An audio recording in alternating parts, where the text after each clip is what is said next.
Hi everyone. This video describes our passages to New York and our time exploring the city. We sailed down the Delaware River to Cape May in New Jersey before an overnight passage to New York. We then went on a 20-mile passage through the city to Port Washington. Enjoy. Our passage down the Delaware River was pretty dire. The wind did not behave as forecast, and we were motoring straight into a fairly strong breeze. Initially the current was against us, which slowed us down, but we had a reasonable sea state. But then the tide turned to be with us and produced a horrendous sea state. But we made it into the Cape May Canal, which is a great shortcut.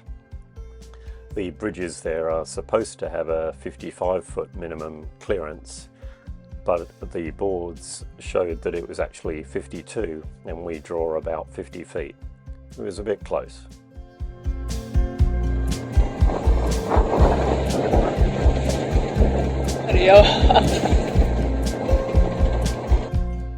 We stayed in Cape May for several nights, and eventually the weather improved sufficiently to head up to New York.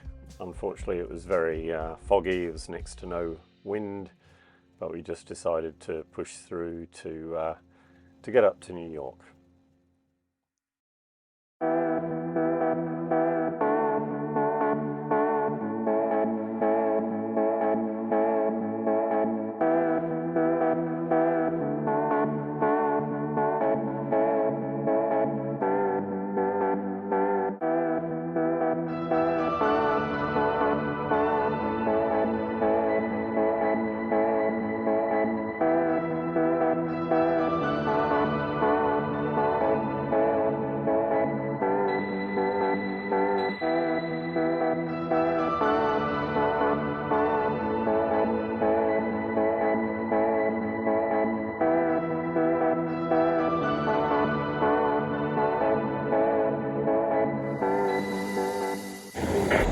We made it, babe.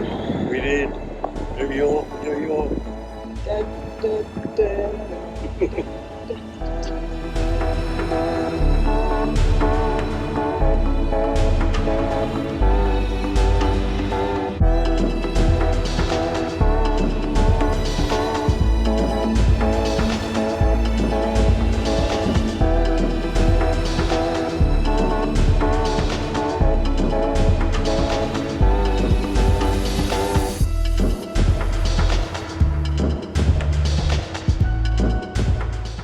The anchorage at Liberty Island was amazingly peaceful, considering it's right in the middle of New York behind the Statue of Liberty.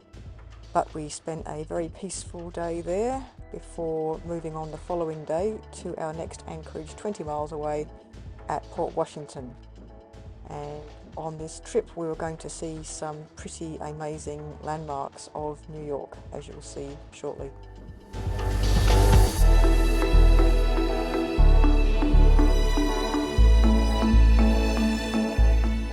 We could see some bad weather brewing as we left the anchorage, and sure enough, once we got into the river we were hit by some fairly heavy rain, but that cleared fairly quickly and we were able to resume our passage up the East River.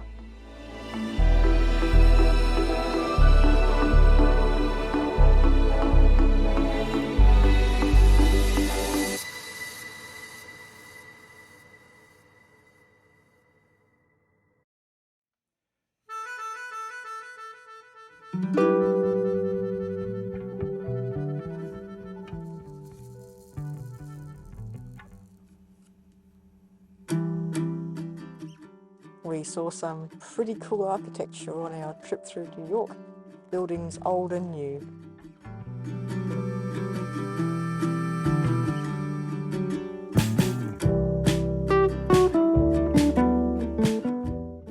As we continued up the East River and through Hell Gate, we encountered some pretty hefty tides. At one point it was over 5 knots, so we were doing 10 or 11 knots, and the whirlpools were pretty impressive.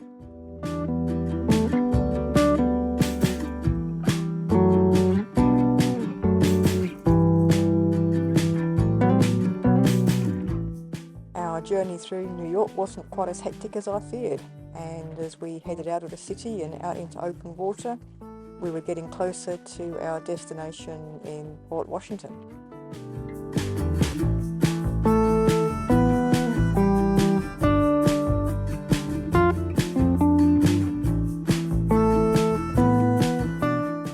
We decided to take one of the town moorings at Port Washington because they were very reasonably priced at $35 a night, and this included unlimited water taxi transfer ashore. We spent one day exploring Port Washington, which was a very pleasant little town, and found a great little wool shop for my collection, as well as the ubiquitous New York diners with huge meals.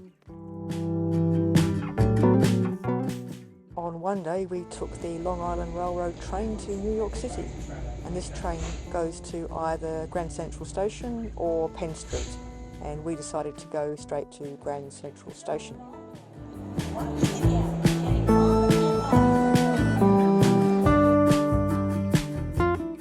Our first day in New York we spent strolling around the sort of central inner city area, looking at all the landmarks like the Empire State Building and Times Square.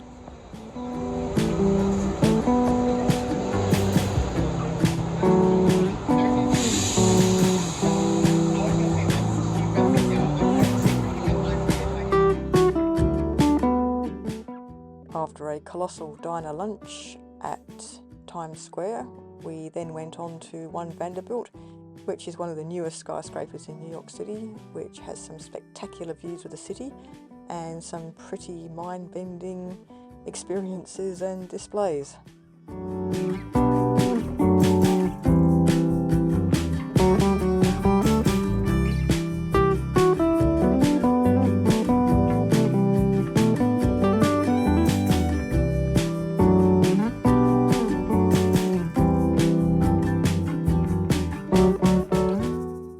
Completed our first day in New York City with a trip to the iconic Campbell Bar just next to Grand Central Station.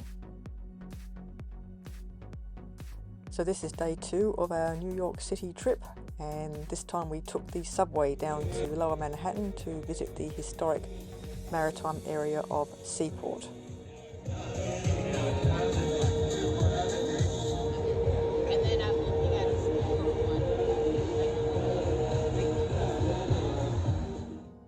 After a stroll up Wall Street, we then finished off our second day in New York with a visit to the historic Fraunces Tavern, which dates from the Revolutionary War.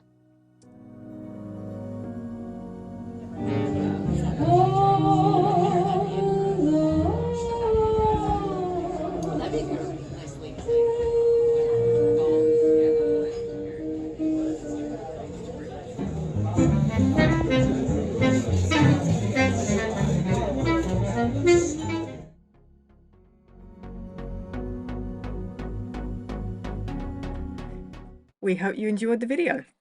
Our next video will describe our cruising in southern New England. Thanks for watching. See ya.